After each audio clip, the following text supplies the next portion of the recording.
Hello வணக்கம். தளபதி விஜய் இப்போது சினிமாவை காட்டிலும் அரசியலில்தான் அதிக ஆர்வம் செலுத்தி வருகிறார். ஏனென்றால் வருகின்ற சட்டமன்ற தேர்தலில் விஜய் போட்டி போட உள்ள நிலையில் முழு அரசியல்வாதியாக செயல்பட இருக்கிறார். அதன்படி 2026ஆம் ஆண்டு விஜயின் கூட்டணியில் தமிழக வெற்றிக் கழகம் போட்டியிட இருக்கிறது. இந்த சூழலில் விஜயுடன் சீமான் கூட்டணி போட்டால் கண்டிப்பாக கப்பு பிகிலுக்குத்தான் என்று சொல்கிறார் நடிகை கஸ்தூரி. அதாவது நாம் தமிழர் கட்சியை நடத்தி வரும் சீமான் ஜாதியை விரும்பாதவர், தனது கொள்கைக்காக செயல்பட்டு கொண்டிருக்கிறவர். அதேபோல் விஜயும் ஜாதியை விரும்ப மாட்டார்.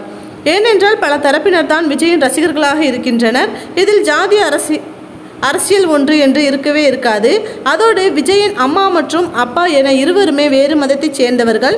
அவரது மனைவி சங்கீதா ஈழத்தமிழ் இனத்தைச் சேர்ந்தவர். அதனால் விஜயின் கொள்கையும் வேறாகத்தான் இருக்கும். மேலும் விஜய் சினிமாவிலேயே நிறைய சம்பாதித்து விட்டார். அவர் அரசியலுக்கு வந்துதான் சம்பாதிக்க வேண்டும் என்ற எண்ணமும் இல்லை.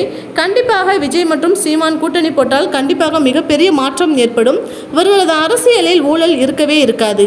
கண்டிப்பாக ஓட்டுக்கு ₹1 கூட காசு தரமாட்டார்கள். சொல்லப்போனால் நான் விஜயின் தீவிர ரசிகன் தான். கோவிட் தொற்றுக்கு முன்பு விஜய் படங்கள் வெளியாகும் போது முதல் ஷோவே பார்த்து விடுவேன். மேலும் சீமானின் ஜாதி இல்லாத அரசியலும் தனக்கு ரொம்பவே பிடித்துள்ளது.